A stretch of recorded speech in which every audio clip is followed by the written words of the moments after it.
Good morning class. आज हम लोग चैप्टर सेकंड स्टार्ट करेंगे, relation and function. First chapter हम लोग का ऑलरेडी कंप्लीट हो चुका है। अब सेकंड चैप्टर आज से स्टार्ट करते हैं।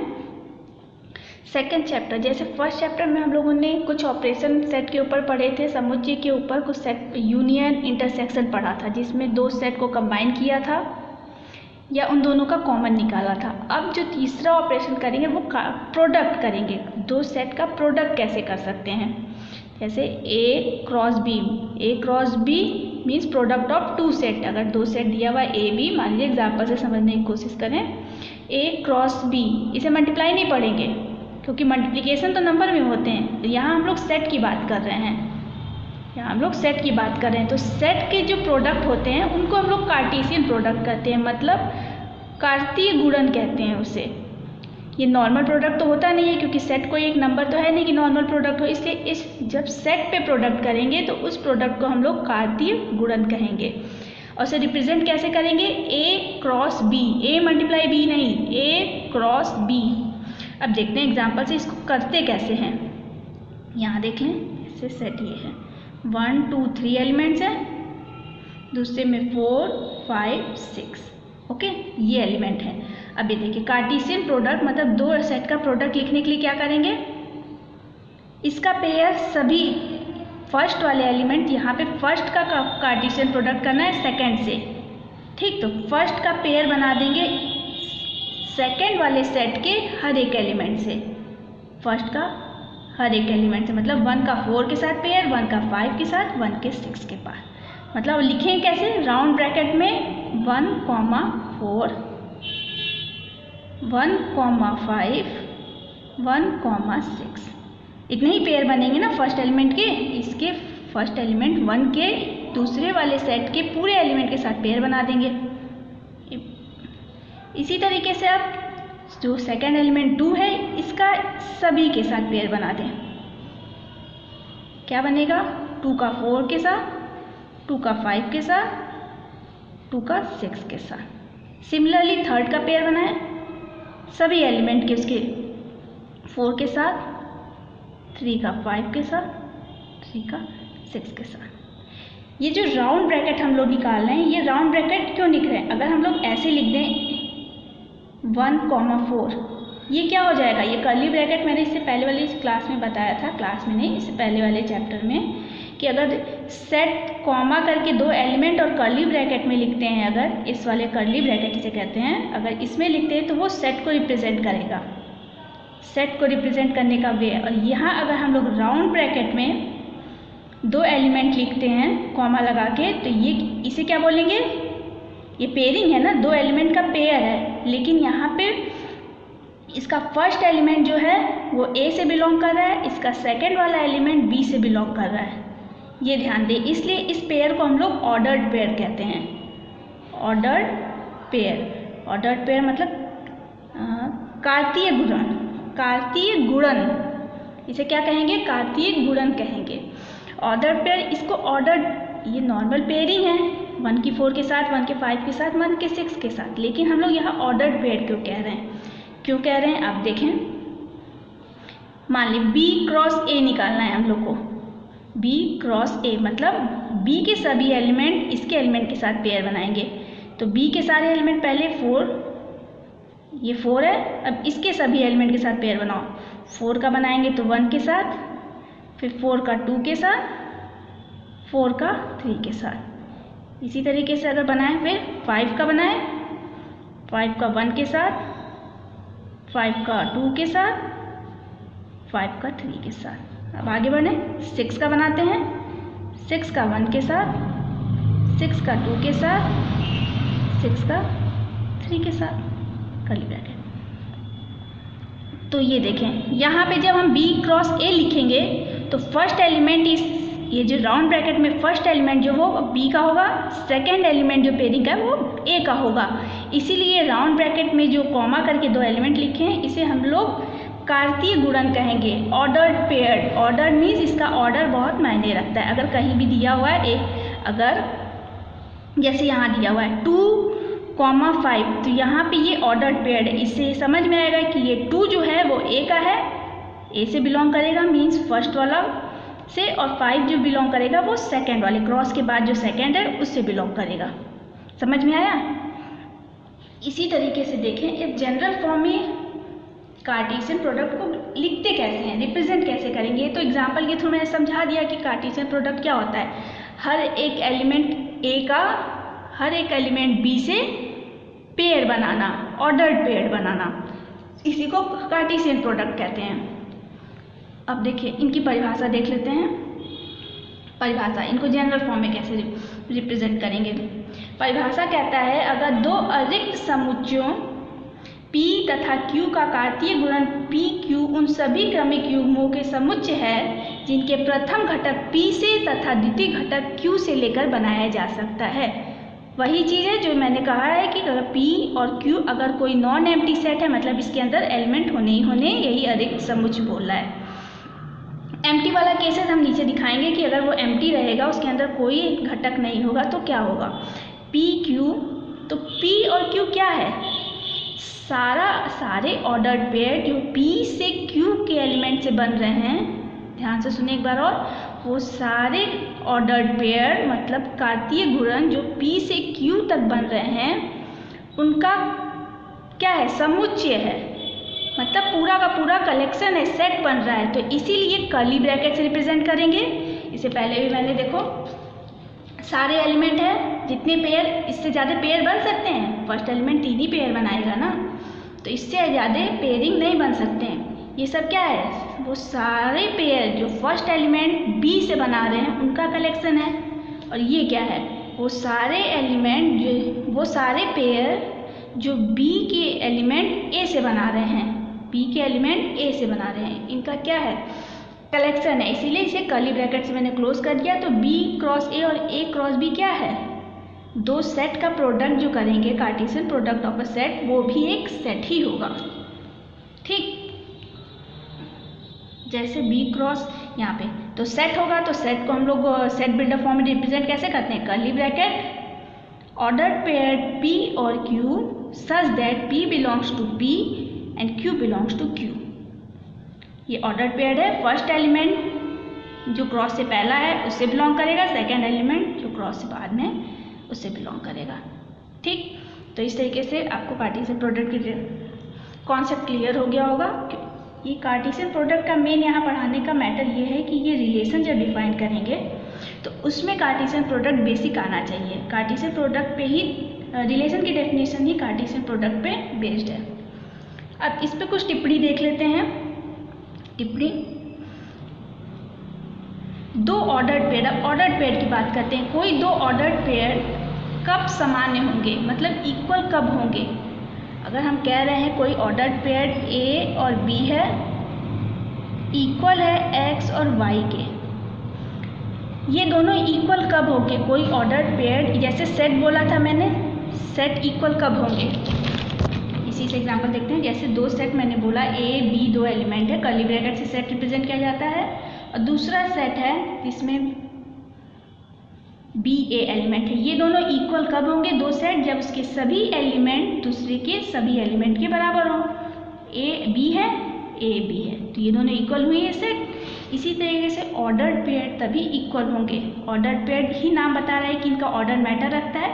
अगर इसका first element second order pair के फर्स्ट एलिमेंट के बराबर हो, if a is equal to x and, और उसका सेकेंड एलिमेंट ऑर्डर पेयर का दूसरे एलिमेंट के बराबर हो, b is equal to x. यही ये डेफिनेशन कह रहा है। दो क्रमिक युग्मों का समान कब होते हैं, जब उसका पहला घटक दूसरे ऑर्डर क्रमिक क्या है, कार्तीय गुणन नहीं, कार्तीय गुणन तो पीक वैल्यू को कहते हैं, सॉरी, ऑर्डर्ड पेयर से समझ लें। अगर दो ऑर्डर्ड पेयर तभी इक्वल होंगे अगर पहले ऑर्डर्ड पेयर का फर्स्ट एलिमेंट दूसरे ऑर्डर्ड पेयर के फर्स्ट एलिमेंट के बराबर हो, और फर्स्ट ऑर्डर्ड पेयर का सेकेंड एलिमेंट दूसरे ऑर्डर्ड पेयर के सेकेंड एलिमेंट के बराबर हो, मीन्स दोनों फर्स्ट के बराबर, सेकेंड के बराबर हो। ओके, एक एग्जाम्पल के थ्रू देख लेते हैं, कॉन्सेप्ट और क्लियर हो जाएगा।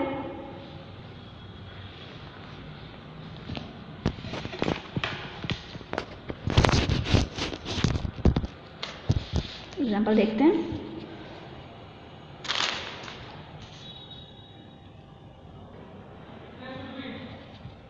क्वेश्चन नंबर 1 देखते हैं। एक्सरसाइज 2.1 का है ये, एक्सरसाइज 2.1 का क्वेश्चन नंबर 1 है। ये कह रहा है x की वैल्यू फाइंड करनी है। कल यहाँ राउंड ब्रैकेट है, कॉमा 2 एलिमेंट है, ये एज ए सिंबल पता चल रहा है कि ये 2 ऑर्डर्ड पेयर्ड हैं। राउंड ब्रैकेट में क्या रिप्रेजेंट किया जाता है? ऑर्डर्ड पेयर रिप्रेजेंट किया जाता है। ये 2 ऑर्डर्ड पेयर इक्वल हैं, ये दिया हुआ है, हमें x की वैल्यू फाइंड करनी है। अब ये डेफिनेशन मैंने पहले बताई, 2 ऑर्डर्ड पेयर इक्वल कब होंगे? इसके फर्स्ट एलिमेंट इसके फर्स्ट एलिमेंट के बराबर हो। ये चीज़ लिख देते हैं, x/3 + 1 इज इक्वल टू 5/3 होना चाहिए एंड y - 2/3 इक्वल टू 1/3 के बराबर होना चाहिए। यही चीज़ कह रहा है ना, ऑर्डर्ड पेयर इक्वल होंगे तो क्या कंडीशन होगी? यही होगी। सॉल्व करेंगे तो x/3 क्या होगा? 5/3 - 1 that is equal to 2/3 means x की वैल्यू 2 और y is equal to 1/3 + 2/3 is equal to 1, y is equal to 1। Simply solve हो गया। ये शॉर्ट आंसर में पूछा जा सकता है शॉर्ट क्वेश्चंस में। तो आपको कार्टेशियन प्रोडक्ट कैसे 2 सेट का निकालेंगे ये आपको पता चल गया। और 2 ऑर्डर पेयर इक्वल दिए हुए हों तो उसको 2 ऑर्डर पेयर इक्वल कब हो गए इसकी कंडीशन पता चल गई। अब कुछ और पॉइंट नोट कर लेते हैं, कैसे देखते हैं। यहाँ देखें एग्जाम्पल से पहले देखते हैं। यहाँ पे क्या है, अगर A कोई सेट है, B सेट है, A में 3 एलिमेंट हैं, B में भी 3 एलिमेंट हैं, तो क्या यहाँ पे और जो कार्टेशियन प्रोडक्ट निकालें A क्रॉस B, उसमें कितने एलिमेंट होंगे ये कैसे पता चलेगा? यहाँ से दें, यहाँ पहले वाला जो है एलिमेंट A वो कितना पेयर बना रहा है? जितने एलिमेंट B के होंगे उतना पेयर बनाएगा। फिर उसका दूसरा एलिमेंट कितने पेयर बना रहा है, मतलब 1 कितने 3 पेयर बनाया जितने B में एलिमेंट हैं, 2 कितने पेयर बनाया 3 बनाया जितने B में एलिमेंट हैं, 3 कितने बनाए 3 फिर से B में जितने एलिमेंट हैं। मीन्स हर एक एलिमेंट B के एलिमेंट इतना पेयर बना रहा है और इसमें A में कितने एलिमेंट हैं 3 एलिमेंट है, तो मतलब 3 × 3 कितने बनाए 9 पेयर बना रहे हैं। इतने ही ना पेयर बना रहे हैं, 1 2 3 4 5 6 7 8 9। मीन्स यहीं उस जनरल में देखते हैं, जनरल में कितना, वो तो एग्जाम्पल के थ्रू समझाए। अगर सेट A में P एलिमेंट हैं और सेट B में Q एलिमेंट हैं, सेट A में 1 2 3 Q P एलिमेंट हैं, इसी तरह सेट B ले लें 1 2 3 Q एलिमेंट हैं, तो यहाँ क्या होगा, ये पहला एलिमेंट Q पेयर बनाएगा, 1 2 3 4 Q पेयर बनाएगा, दूसरा भी Q पेयर बनाएगा, तो टोटल P हैं, P एलिमेंट Q पेयर बना रहे हैं, मतलब पूरे P एलिमेंट, ये P एलिमेंट Q पेयर बना रहे हैं, तो मल्टीप्लाई कर दें Q से, मतलब PQ ही लिखें। यहाँ ये मल्टीप्लिकेशन है इसलिए दोबारा मैंने लिख दिया ऐसे। अगर कोई सेट A है इसमें P एलिमेंट हैं, कोई सेट B है इसमें Q एलिमेंट हैं, तो number of element A cross B मतलब कार्टेशियन प्रोडक्ट जो बन रहा है, जो नया सेट बन रहा है, उसमें कितने एलिमेंट होंगे? इन दोनों के एलिमेंट को प्रोडक्ट कर देंगे तो उतने ही एलिमेंट होंगे। जैसे उसमें 3 3 था तो 3 3 9 था। और एग्जाम्पल सॉल्व करेंगे तो खुद कॉन्सेप्ट क्लियर होगा। इस पर भी क्वेश्चन पूछ सकता है, इस पर क्वेश्चन पूछ सकता है। कैसा क्वेश्चन पूछेगा जैसे देख लेते हैं एक बार और, कैसा क्वेश्चन पूछेगा। क्वेश्चन देखते हैं। बोलेगा number of element in A 4 और B मान लीजिए सेट दे देगा 1 2 3 5 A B, ये है। तो बताना है number of element in A cross B क्या होंगे। तो मैंने क्या बोला, number of element in A cross B means Cartesian product of set A cross B में A में जितने एलिमेंट हों 4 हैं। यहाँ B में एलिमेंट नहीं दिया है लेकिन सेट दे दिया है, तो आप काउंट कर लें, एलिमेंट दे दे या सेट दे दे, काउंट करना है हम लोग को। तो B में कितने एलिमेंट हैं, यहाँ से क्या पता चलेगा, number of element in B 1 2 3 4 5 6 element हैं। तो ये क्या हुआ, number of element in A multiply by number of element of B। A में कितने 4 हैं, B में कितने 6 हैं, मतलब 4 6 24 एलिमेंट होंगे। ये मल्टीपल चॉइस टाइप के क्वेश्चन में आ सकता है, ऑप्शन दिया रहेगा उसमें से टिक लगाना होगा। इस तरीके से ये हो गया। अब एक पॉइंट और ध्यान दें, अगर यहाँ पे ए सेट में इनफाइनाइट नंबर ऑफ एलिमेंट हो कि या बी में इनफाइनाइट नंबर हो या किसी एक में इनफाइनाइट नंबर हो, समझ रहे हो? अगर कोई एक भी इनफाइनाइट होगा, ए बी में एनी वन इनफाइनाइट है। इनफाइनाइट का मतलब था अपरिमित, हाँ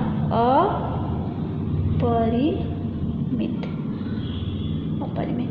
तो क्या होगा, कार्टेशियन प्रोडक्ट जो ए क्रॉस बी आएगा वो भी इनफाइनाइट होगा, क्योंकि जब एक भी किसी एक में भी इनफाइनाइट नंबर तो इनफाइनाइट नंबर ऑफ पेयर बनेंगे ना, उसकी लिमिट तो होगी नहीं, इसलिए कार्टेशियन प्रोडक्ट जो बनेगा वो भी इनफाइनाइट रहेगा।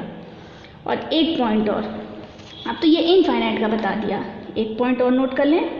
अगर ए इज इक्वल टू 5 हो और बी इज इक्वल टू 5, कोई एक 5 हो जाए, मीन्स किसी एक में कोई भी एलिमेंट ना हो। अब यहीं पे देख लें, अगर इसमें कोई एलिमेंट नहीं है तो क्या वो किसी से पेयर बनाएगा? एक भी पेयर नहीं ना बन पाएगा। या इसी में कोई एलिमेंट ना हो तो ये किससे जाके पेयर बनाएगा? किसी से पेयर बना पाएगा? नहीं बना पाएगा। से यहाँ पे अगर ए बी एलिमेंट है और इसमें कोई एलिमेंट नहीं तो पेयर किससे बनाएगा? किसी से नहीं बनाएगा। तो ए क्रॉस बी क्या होगा?